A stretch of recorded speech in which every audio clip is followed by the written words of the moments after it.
If you think you know American birding, South Texas is the place that will rewrite everything you thought was possible. In this video, we take you through a full day in the Rio Grande Valley, hitting the most surprising hotspots you have ever seen for birding, including a beach where you can watch birds from 2 countries at once, a landfill that birders travel across the country to visit, and a suburban park that fills with hundreds of parrots at dusk. You will learn exactly where to go, what species to look for, and why this region is unlike anywhere else in the United States. Let us start. If you love discovering hidden pockets of nature that most people never even know exist, consider subscribing to join us for more real birding adventures. This channel is all about finding the unexpected. Our first stop was a coastal loop near the Laguna Madre, where we searched for one of the most striking falcons in North America. The Aplomado Falcon is a bird that looks like it was designed by someone who wanted to combine speed with elegance. They have a creamy chest, dark blue-gray upperparts, and these bold black markings on the face that give them a masked appearance. Unlike the more common merlin or the widespread peregrine, Aplomados prefer open grasslands and coastal prairies. South Texas is the only place in the United States where you can reliably find them. We had tried twice before with no luck, but on this day we had a secret weapon.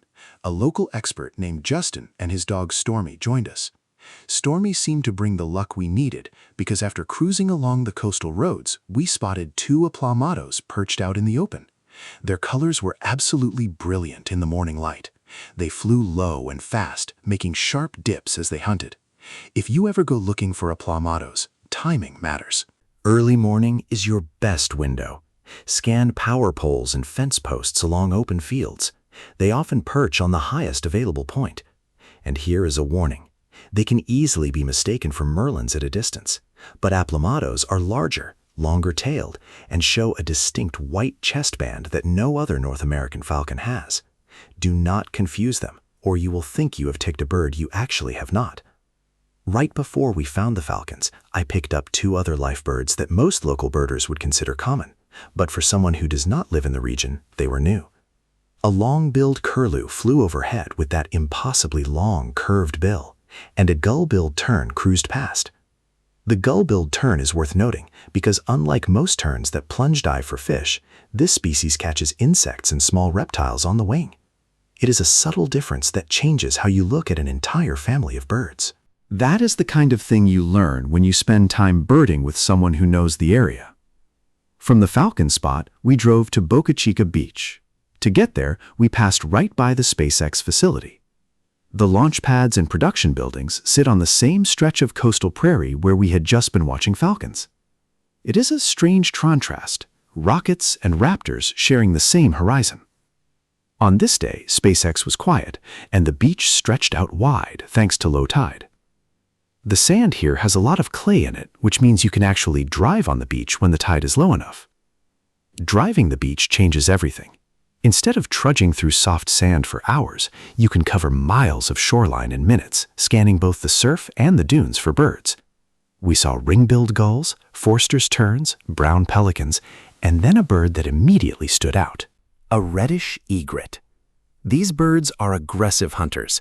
They do not stand still and wait like other herons and egrets. Instead, they run, spin, and lunge through shallow water, their wings half spread, chasing down fish. They look angry while they do it, and that is exactly what makes them so entertaining to watch. This was a lifer for me, a species I had just never crossed paths with in my time birding the northern states. If you are planning a South Texas trip, do not skip the beach, even if you think you have already seen enough shorebirds. The mix of species here is different from any other beach in the country because of how close you are to the Rio Grande. We drove all the way to the mouth of the river, where the water meets the Gulf of Mexico. Behind us was Mexico. The Rio Grande itself was right there, and we could see birds landing on the Mexican side. American avocets in full breeding plumage, their heads a warm cinnamon color, were feeding in large flocks just yards from the border. We watched American white pelicans, snowy egrets, and a white morph reddish egret all right in front of us. One of the trickiest identification challenges in birding is separating white egrets. We had a white morph reddish egret standing next to a snowy egret, which gave us a perfect comparison. The snowy has a thinner black bill with a yellow patch at the base. The reddish has a thicker, longer bill that is pale at the base with a dark tip. The snowy is smaller overall. When you see them side by side, the differences are obvious. When you see one alone, it can trip you up. Memorize those bill shapes before you go. We left the beach and headed toward a breakwater near South Padre Island. In windy weather, waves can toss sea turtles onto the rocks where they get trapped. Justin, our local guide, regularly checks these jetties for stranded turtles to rescue them. On this day, the wind was brutal, but no turtles were stranded. We did find sandwich terns and ruddy turnstones, which are always a treat to watch as they flip over rocks and shells looking for food. We circled back to the Aplomado Falcon spot and found one perched up eating whatever it had caught. This time we got prolonged looks. The bird sat there with its prey, giving us time to really study its plumage. The rich chestnut belly, the dark mask, the slim pointed wings folded against its body. If you miss the next stop on this trip, you will miss the real reason this region is famous among serious birders. We headed to the Brownsville Landfill.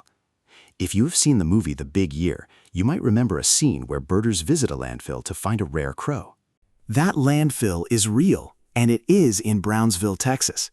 The Brownsville landfill welcomes birders. There is a kiosk at the entrance where you check in, and the staff immediately knows why you are there. The man at the gate told us to stay away from the big trucks and gave us free rein to explore.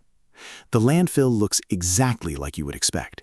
Mountains of dirt and garbage, heavy equipment moving in the background, and thousands of birds. The birds are divided into three main groups: gulls, blackbirds, and vultures. The gull flocks were mostly laughing gulls, but we also found herring gulls, ring-billed gulls, and a lesser black-backed gull, which is a solid county bird pick. The blackbird flocks were primarily great-tailed grackles, with some red-winged blackbirds mixed in. Vultures were everywhere. Turkey vultures and black vultures sat on the ground, circled overhead, and perched on the highest piles.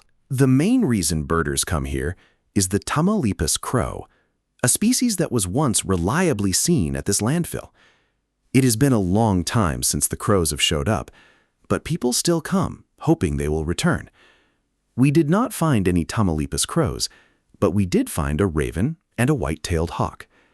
The white-tailed hawk is a beautiful raptor with a white tail and a dark body, and seeing one at the landfill was a reminder that unexpected places can hold unexpected birds.